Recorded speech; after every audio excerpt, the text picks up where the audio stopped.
I had heard a lot of threats inside conference rooms, but none as cold as the moment the new CEO said security would escort me out. The funny part was that the person about to disappear from that building wasn't me. My name is Kelly, and for 12 years I lived inside that company like a ghost. My official title was Senior Lead of Operational Compliance. But in plain English, I was the person who made sure we didn't accidentally drive the business straight into handcuffs. I worked for a massive multinational logistics company, the kind that could move anything from medical isotopes to cheap consumer junk across borders without making customs lose their minds. Under Mr. Henderson, everything was gloriously boring. And in logistics, boring is a blessing. Boring means the trucks arrive on time. The cargo does not vanish. The reports do not smell like fraud. And shareholders sleep through the night without dreaming about federal investigators at sunrise. Mr. Henderson belonged to an older breed. He wore nearly the same gray suit for 3 decades, hated theatrics, and had no patience for motivational speeches that sounded good in magazines but collapsed under real pressure. What he respected was clean paperwork, disciplined systems, and accountability that could survive daylight. He respected rules. And more importantly, he respected me. He understood that my job was not flashy, not inspirational, and certainly not the kind of role anyone bragged about at networking events. But he also understood that people like me are what keep a large company from quietly rotting from the inside out. I knew exactly where I stood. I was never the person at the podium during shareholder meetings. I was the woman behind the scenes reading every line, checking every vendor code, and catching the kind of legal landmine arrogant people step over because they assume the floor will always hold. I never needed applause. I just needed the company to still be standing at the end of the quarter. For years, that was our arrangement. Mr. Henderson built the frame, and I made sure termites never got the chance to turn it into dust. Then Mr. Henderson died, and the empty space he left behind was filled not with stability or experience, but with Madison. The board adored her immediately. The way insulated people in glass towers fall in love with anyone who can turn delusion into a slide deck. Madison was 36, armed with a polished MBA from a school that cost more than my house. And she moved through the office in heels that clicked like a warning bell. She did not talk so much as broadcast. No sentence of hers was complete without words like synergy, agility, disruption, or reframing the narrative. Within days, the company stopped looking like itself. The soft beige walls were repainted an aggressive, sterile white. Quiet work areas were torn open and replaced with bright brainstorming zones where people stood around whiteboards drawing nonsense arrows and congratulating each other for thinking big. The old soundtrack of keyboards, phones, and real work got drowned out by loud laughter, expensive shoes, and meeting after meeting where nobody walked out responsible for anything measurable. I watched all of it from my corner office on the 14th floor to people like Madison. I was invisible. I was legacy staff, a leftover artifact from the Henderson era, probably the kind of employee she assumed was clinging to a pension, a Rolodex, and a fear of progress. She looked at me the way people look at an old filing cabinet they have not yet figured out how to throw away without looking cruel. What she did not understand was that my silence had never been submission. It was habit. In my world, the person talking the loudest in the room is usually the one working hardest to bury something. Madison walked in, practically announcing that she had plenty to hide. She just thought charisma would keep anyone from noticing the dirt under her fingernails. Madison's first 3 months felt like watching major surgery performed by someone whose only medical training came from inspirational online videos.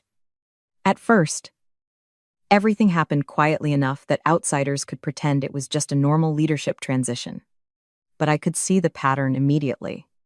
Every disappearance looked like a red mark on a chart. The vice president of North American Ground Transport was gone on a Friday afternoon. By Monday morning, his email had been disabled and his name had vanished from the org chart. The head of customs brokerage supposedly retired unexpectedly to spend more time with family. Which would have been more convincing if everyone on the 14th floor did not know he hated family dinners more than acid reflux. Madison replaced people the way careless people replace batteries, without ever asking what the machine actually does. And the problem was not just that the new hires lacked experience. They were wrong in a deeper way. They did not understand supply chains, border clearance, hazardous material handling, or the difference between a harmless delay and a federal violation. They knew how to smile at the right moments, repeat Madison's vocabulary, and nod with great enthusiasm whenever she floated another shiny slogan. The office started living in a very modern kind of panic. Everybody looked busy. Everybody was booked solid. Everybody carried a tablet and talked about innovation. But the real work slowed down. The mistakes multiplied, and actual competence thinned out like cheap paint. The people who had kept the company upright through peak seasons, fuel crews, customs changes, and emergency reroutes were being pushed out one by one. No one said it loudly, but everyone felt it. This was not restructuring. It was a purge with better branding. I did not intervene right away. Panic is what amateurs reach for. I watched. I listened. I waited. Because in my line of work, data beats outrage every single time. What finally put me on alert was not the new wall paint or the ridiculous innovation theater. It was the vendor approval logs. Compliance exists for a reason. Every new partner is supposed to be vetted for sanctions exposure, conflicts of interest, financial stability, licensing, and whether they are legally equipped to handle the kinds of dangerous goods we move. That is not paperwork for paperwork's sake. That is what keeps a company from wiring millions of dollars to a shell operation and then acting surprised when federal agents start asking questions. Then I started seeing names that had never crossed my desk. A consulting firm based in the Cayman Islands, a fleet GPS vendor with no DUNS number, an IT contractor that had existed for less than a week. The invoices were being approved directly through the CEO's office. No compliance review, no risk memo, no legal sign-off, just a neat little executive approval stamp. As if federal law were an outdated suggestion you could ignore if the proposal deck looked modern enough. I printed the records and took them to Tyler, Madison's right-hand man.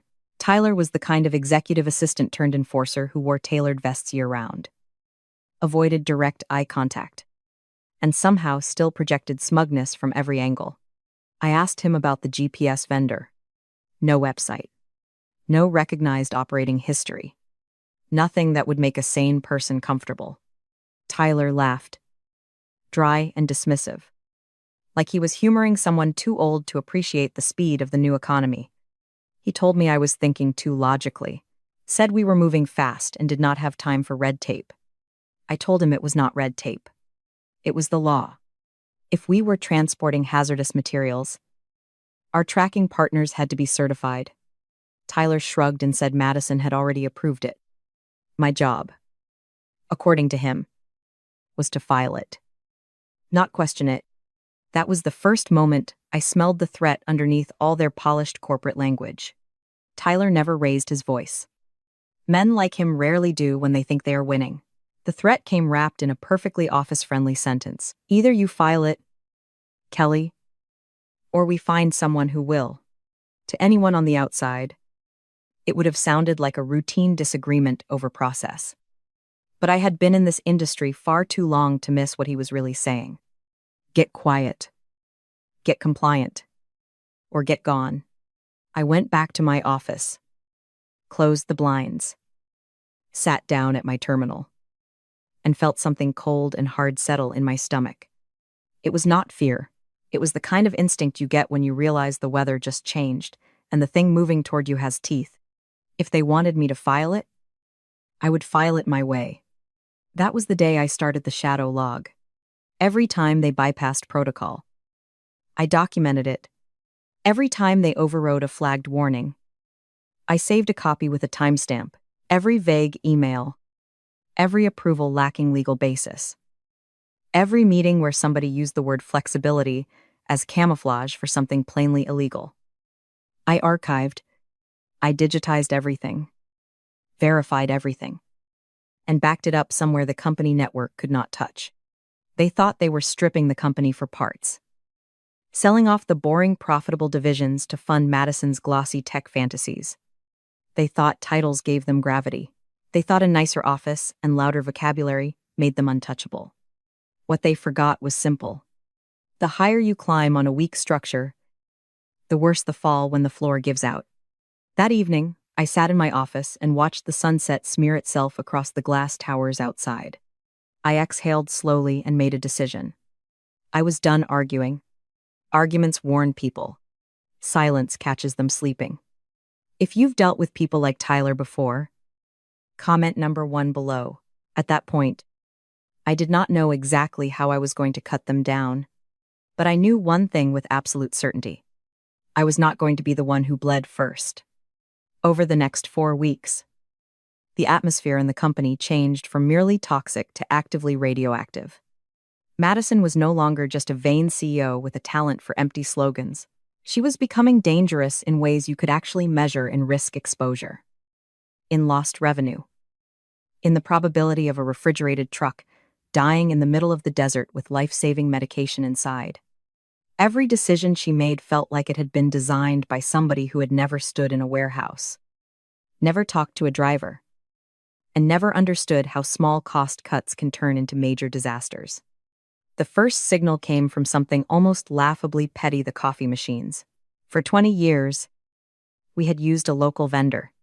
The coffee was not magical, but it was decent, stable, and fair trade. Then, one Monday, all of it vanished. In its place were sleek, app-enabled dispensers that forced employees to scan a QR code and watch a 15-second internal branding ad featuring Madison before dispensing a lukewarm cup of brown disappointment. Every cup is a touch point with leadership. The internal memo said. I stood there, staring at Madison's face on a tiny screen, talking about paradigm shifts, and realized something immediately. She was broke. I went back to my desk and pulled the quarterly projections, which they had recently hidden behind several new security layers. For most employees, those would have been locked doors.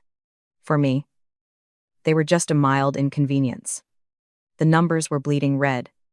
The core logistics business, the boring part that actually paid the bills, was down 18%.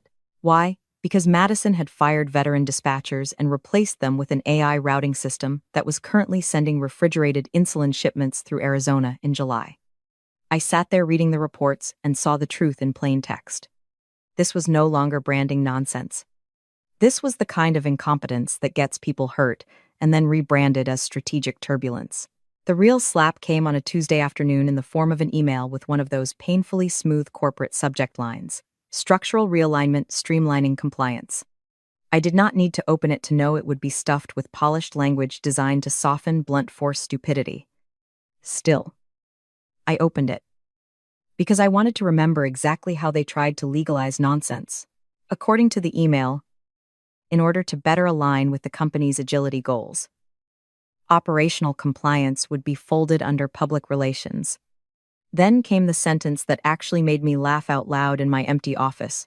We believe compliance is, at its core, a storytelling function. Storytelling. I leaned back and laughed so hard I nearly choked.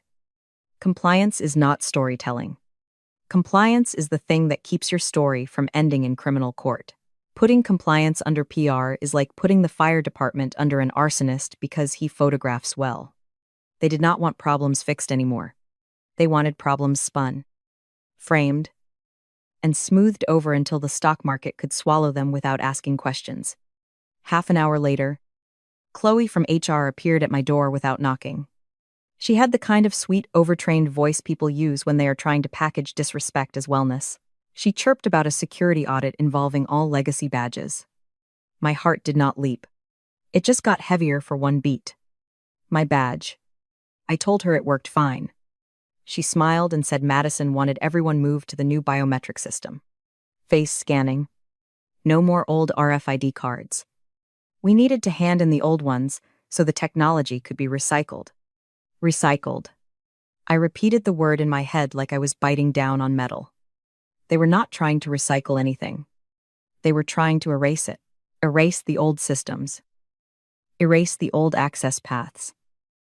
Erase the old accountability. And most of all, erase the one object in that building that could still prove what they had really been doing. So I smiled at Chloe and said I would bring it down later. It was one of the cleanest lies I had ever told.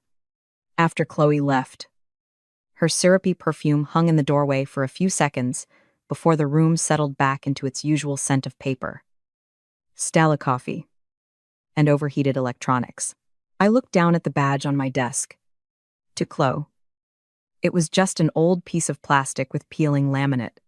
To Madison, it was an ugly remnant of the past she wanted scrubbed out of the building. To me, it was the black box of a crashing plane. I had known for 2 years that this badge might someday save the company or destroy the people trying to run it. After a corruption scandal in Chicago, the old board had panicked just enough to do something smart. They quietly approved a secret initiative called Project Glasshouse.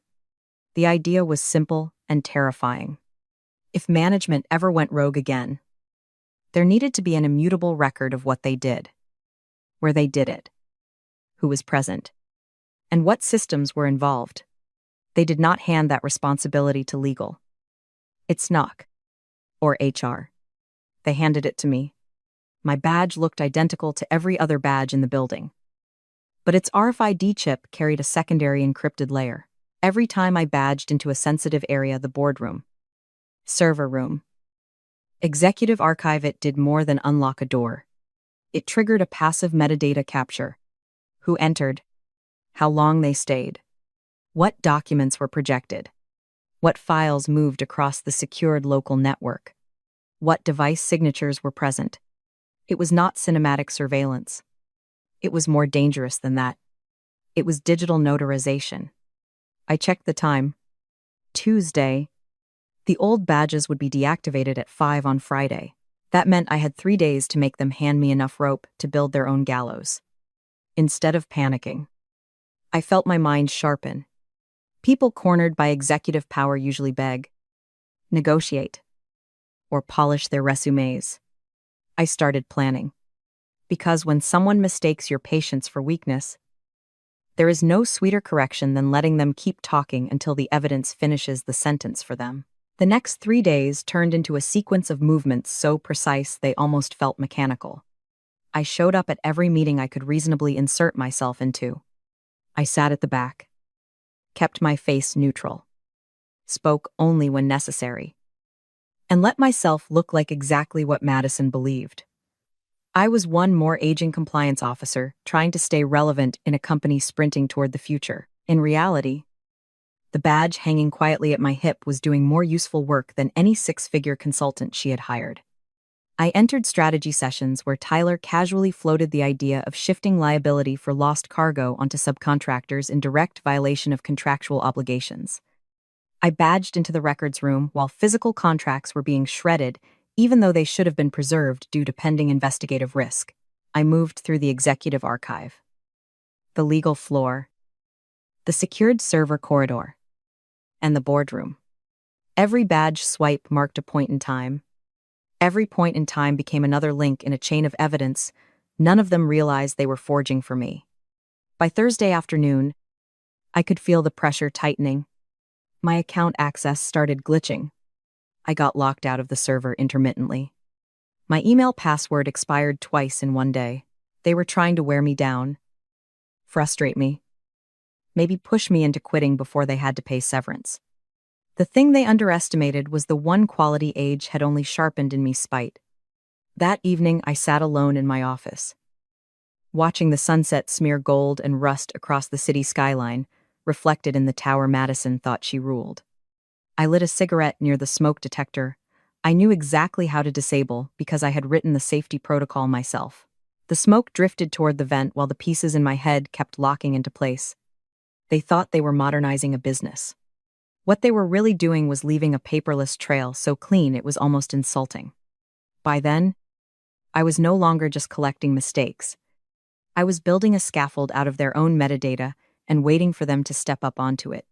Friday morning, the calendar invite landed in my inbox like a formal execution notice wrapped in business language. Leadership Realignment Review. Host Madison. CEO. Attendees Kelly. Compliance Simon. General Counsel.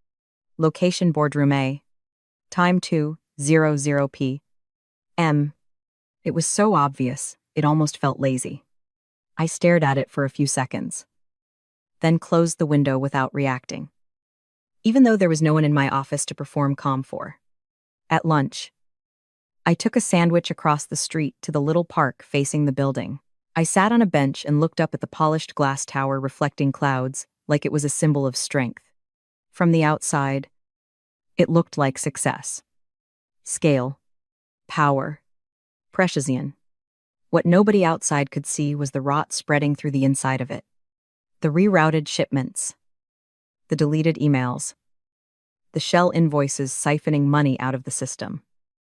The consultants floating above it all like expensive mold. I ate half the sandwich and could not taste any of it. When the last battle gets close, your stomach stops acting like part of the team. I went back upstairs. I stopped in the restroom, washed my hands, and looked at myself under fluorescent lighting, cruel enough to expose every sleepless night I had banked over the last few months.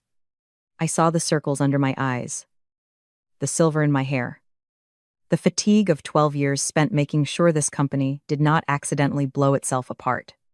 But I also saw that my eyes were still sharp, the eyes of someone who checked the parachute while everyone else was ordering champagne in the cockpit. I unclipped the badge from my belt and held it in my palm for a moment, weighing what it really meant. If you're still with me, hit like on this video so I know you're standing in the smoke with me.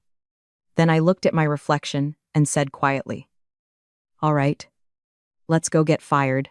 And I walked down the hallway toward Boardroom A, like someone who already knew who the condemned person really was. The glass walls of Boardroom A were frosted, but I could still see silhouettes moving inside. Madison was pacing. Simon was seated and painfully still, like a witness waiting for a trial he never wanted to be part of. I lifted my badge to the reader. The light flashed green.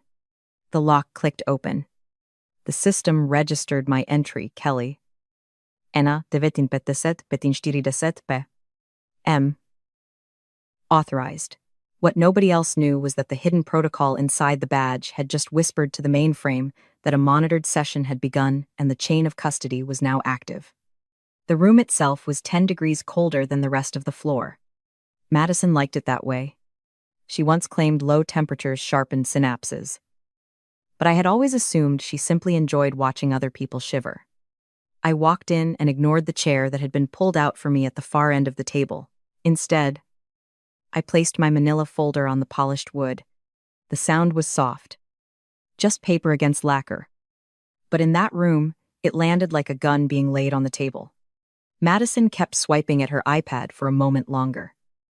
Unwilling to break character, Simon stared down at the mahogany surface, like he hoped it might split open and swallow him whole. I stayed standing and let the silence stretch a little longer.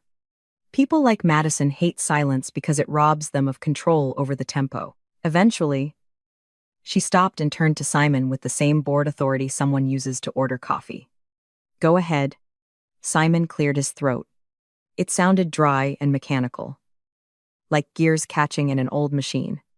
I looked at him and saw exactly what he was, a company lawyer who had survived for years by staying smaller than the danger around him and hoping nobody ever noticed how much he already knew.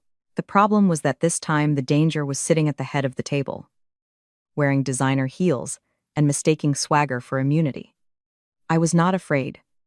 I just felt the mechanism click into its final position. Simon began with the kind of language only corporate attorneys can say out loud without choking on it.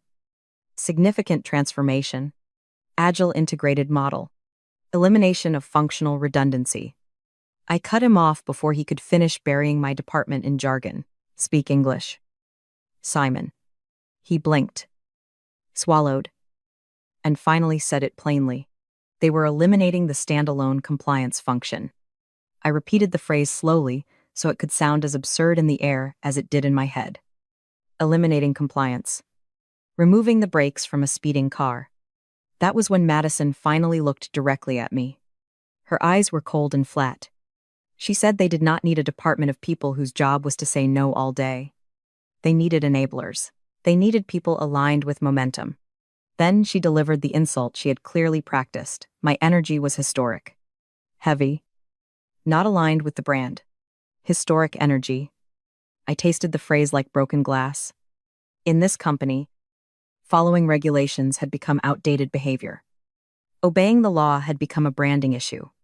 Then came the dirtier part. Madison announced that my role was terminated effective immediately. 2 weeks of severance in exchange for signing a standard NDA. If I refused, I would get nothing. And they would contest my unemployment claim on the basis of performance problems. 12 years of spotless reviews reduced to landfill because a new CEO needed a cleaner narrative. Simon slid the paperwork toward me. Madison turned back to her iPad as if I had already been deleted from the building. Sign it. Leave your laptop. Security will escort you out. The cruelty of it was the point. She did not just want me fired. She wanted me diminished. She wanted me to feel like a confused middle-aged woman who could not keep up with slack and needed to be gently pushed into retirement. But I did not feel small. I felt like a demolition expert listening to the last few seconds of a countdown only she could hear. Madison thought she was ending my career. What she was actually doing was walking backward into evidence. I never touched the NDA. I looked at Simon first. Then at Madison. I'm not signing that. My voice was quiet, but it cut through the air cleanly. Madison let out a dramatic sigh. The kind people use when they think resistance is just emotional inconvenience. She told Simon to call security. Said if I wanted to leave the hard way, then I could leave the hard way. Then she repeated the line slowly, with all the contempt she could fit into it. Security would escort me out. I reached for my belt loop and unclipped my badge. The small plastic click echoed in the room so sharply that Simon flinched. You're right, Madison, I said. Security should be here, but not for me. I did not hand the badge to her. I slid it across the table toward Simon. It spun over the polished wood and stopped in front of his shaking hands. Madison frowned, irritated that I was doing anything not included in her script. What is that? She asked. I ignored her and kept my eyes on Simon. Turn it over. Look at the serial number under the barcode. He obeyed, still confused. Then the color drained from his face so fast it was almost elegant. He dropped the badge as if it had burned him. Oh, he whispered. One syllable. But it sounded like an entire legal career catching fire. Madison shot to her feet. What Simon stammered that the board meeting needed to be delayed, and forensics had to be called in. Madison snapped, unable to understand why a peeling little ID badge had turned her top lawyer into a man on the edge of collapse. I smiled then. Not kindly. Not warmly. But with the calm satisfaction of somebody turning the final key in a lock. Because, I said, that badge isn't just an employee pass. It's a wire. For the first time since I entered the room, I watched real confusion hit Madison's face. And confusion was the one thing she could not perform her way through. The silence after that sentence was not the usual boardroom silence where people pretend to think deeply so they look strategic. This was the silence of a body realizing the blade has already gone in. Madison looked back and forth between me and Simon as if someone just needed to explain it properly, and then everything would return to her control. But Simon was long past control. He was staring at the badge on the table like it might strike. I asked him if he had a reader. He nodded automatically and dug a small USB scanner out of his bag. The kind legal usually used to verify visitor passes. His hands were shaking so badly he missed the port the first time. When he finally scanned the badge, green text began flooding his laptop screen in a downward rush.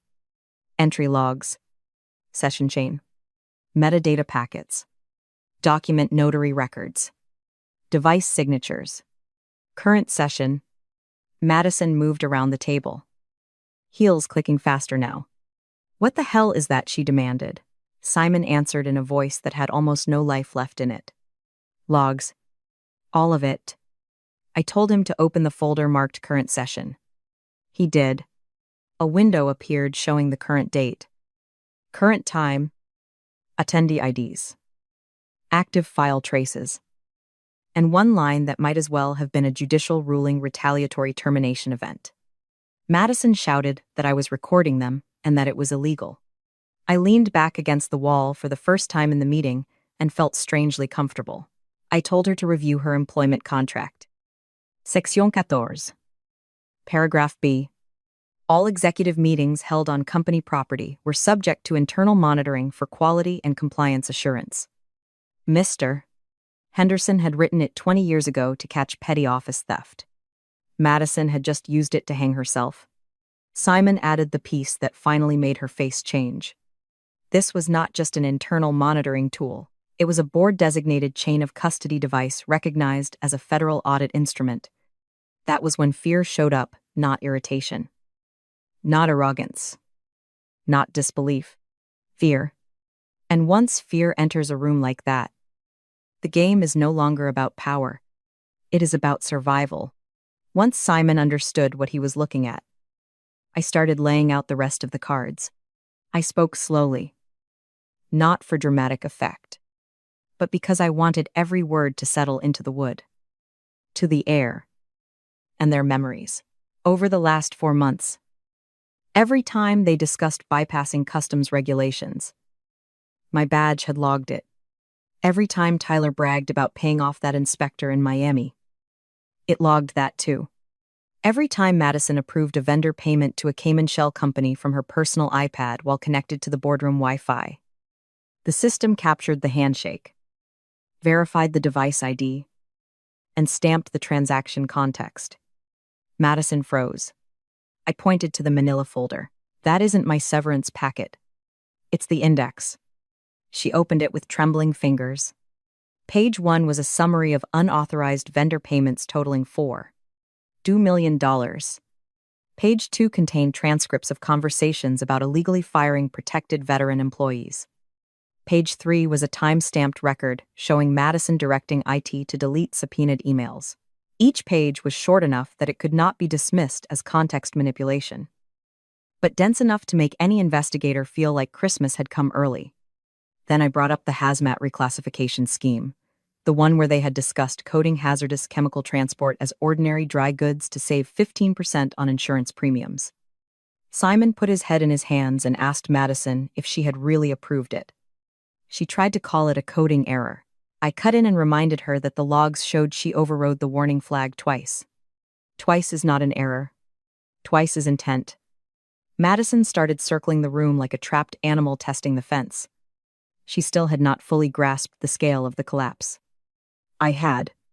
This was no longer about losing a title or a public narrative. This was the language of criminal exposure. And in that language, charisma has no value. Data does. Every time, I let Madison keep flipping through the first few pages before I delivered the sentence that dropped the temperature in that room even further. I didn't just save it to a hard drive. Her head snapped up. I glanced at my watch. 2:15 p.m. That glitchy server connection I had all week wasn't a technical issue. It was the upload. Nearly a terabyte of data went to the Swiss external audit firm retained by the board. The transfer finished at 1:55. I paused just long enough for it to land. The automated alert has probably already reached the chairman. Madison turned to Simon like a drowning woman grabbing for something that might float. Fix it. Fix it now.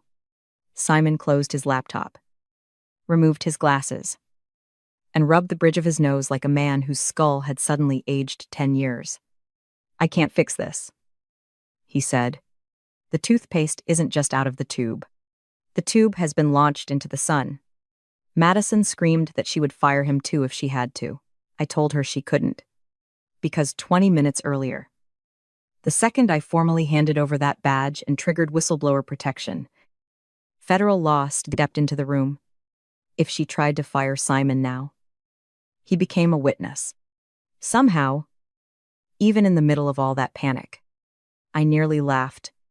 People who use authority like a hammer never imagine the law has a recoil mechanism. Then the phones started buzzing. One, then another, then a third. Madison's iPhone lit up face up on the table, Chairman Vance. She stared at it like refusing to answer could reverse reality. I told her she should probably pick up. He hated voicemail. She declined the call and looked at me with pure distilled hatred. Even then, she still clung to the old executive fantasy that this was just a few logs. A few records. Nothing strong enough to bring down a CEO. I looked at her and thought how extraordinary it is that people can rise so high in corporate life without ever understanding what immutable actually means when a serious person says it. Madison did what people like her always do when denial stops working. She started bargaining. First came minimization, aggressive accounting, industry practice, coding error, Tyler's initiative. Each excuse fell apart almost as soon as she spoke it. And then her voice changed. Softer. Quieter. Transactional. What do you want? She asked me. Money. A settlement? A consulting fee?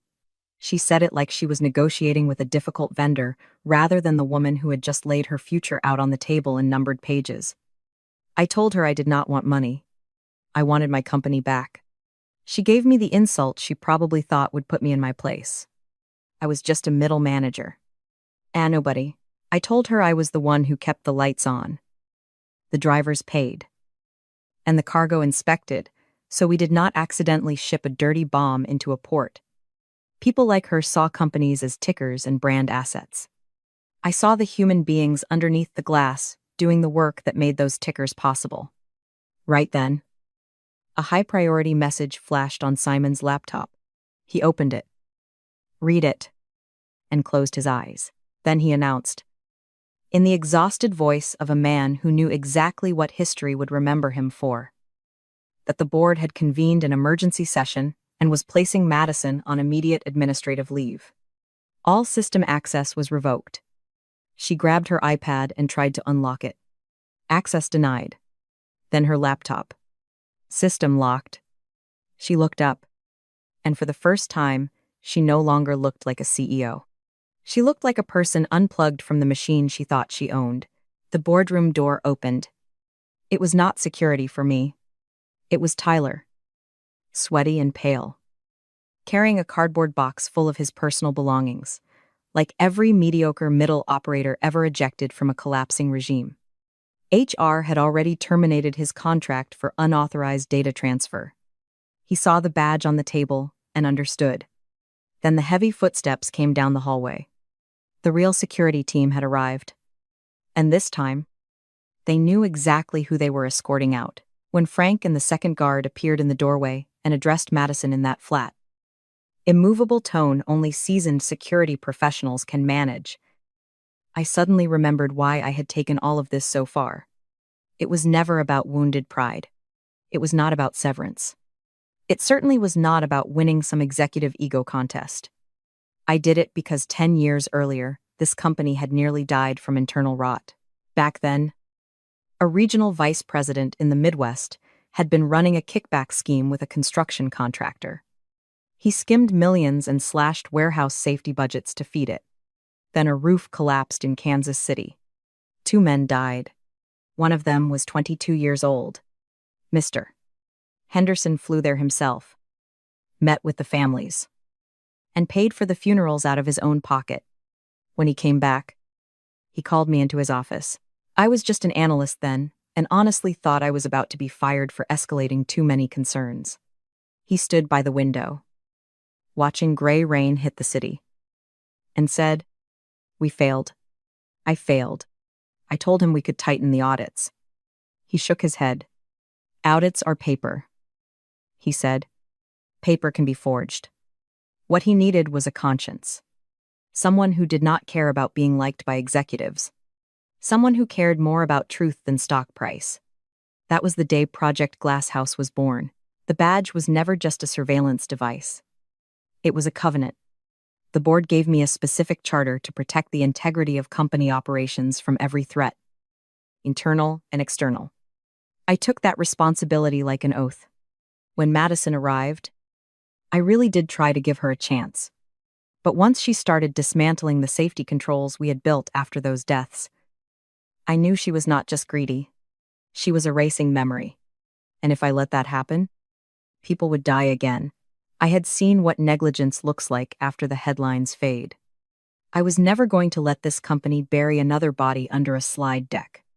Madison did not leave quietly. She shouted about lawsuits, misogyny, and conspiracies all the way to the elevator. As if choosing the right fashionable words could magically turn criminal conduct into a thought leadership panel about adversity. When the elevator doors finally closed, the entire floor seemed to exhale. Simon remained at the table, looking 10 years older than he had 20 minutes earlier. He asked me what happened next. I told him the truth. Next came cleanup. But we live in an era that never lets people like Madison disappear with dignity. By the time I got home that night, after 6 straight hours briefing external auditors, my niece texted me a link. Madison had published a Medium article cross-posted to LinkedIn. Silenced by the old guard, how traditionalism kills innovation. She cast herself as a visionary woman crushed by a patriarchal, obsolete corporate immune system. She did not name me. But she described a toxic mid-level bureaucrat who weaponized administrative loopholes to sabotage progress. It spread fast. The comments were full of cheap applause from people who love slogans more than evidence. The next morning, the board was in a panic because the stock was wobbling. They wanted to respond. But legal could not release the fraud file while the investigation was still active. I sat at the end of the table, drinking coffee from the old machine we had reinstalled, and told them they did not need to leak the fraud first. They needed to leak the hypocrisy. I opened my laptop and played badge audio from Madison's private lunches in the executive suite. Her voice was sharp and unmistakable as she mocked employees over 40 as smelling like mothballs and failure, and suggested cutting their benefits until they quit. Another clip was even worse. She joked that if old trucks crashed, insurance would pay and the company could write them off. That was all it took. The truth, in her own voice, was more than enough to collapse her victim story. By noon, the audio clips were exactly where they needed to be: trade journals, internal channels, and every place employees and investors would see them at once. Within hours, Madison's image as a silenced innovator disintegrated. The hashtags flipped. By that afternoon, news broke that the SEC had opened a formal investigation into her personal finances after I traced the Cayman Shell Company and found the beneficiary trust tied to her maiden name. She had not just manipulated the company, she had siphoned money out to seed her next startup. Not just fraud, embezzlement. The weeks that followed were a useful bloodbath. The board gave me temporary authority to clean house. And I used it. I fired Tyler. I fired the brand ambassadors. I fired the 24-year-old VP of Synergy. I dismissed the external consulting circus. We repainted the walls beige, brought back the old coffee vendor, and rehired people who actually understood how the company functioned before it was turned into a branding experiment. The office became boring again. Beautifully boring. Then Chairman Vance tried to buy me off. Early retirement. Full benefits. Double pension. A check large enough to buy a beach house. All in exchange for the badge and deletion of the archives. I picked up the check, looked at it, and tore it in half. I told him I had not saved the company for the board. I had saved it for the people in maintenance, dispatch, and fleet operations. The badge stayed on my hip, and so did I. 3 months later, Madison took a plea deal and was banned from ever serving as an officer of a public company again. As for me, they gave me a new title that sounded almost ridiculous, but came with better pay: Chief Integrity Officer. The company is boring again. Trucks move. Plan is land. Lights stay on. That was all I ever wanted. And if you enjoy workplace stories where the person who thinks they control the room is the one who gets walked out in the end, subscribe to the channel now. Around here, we do not just tell office drama, We keep records on it.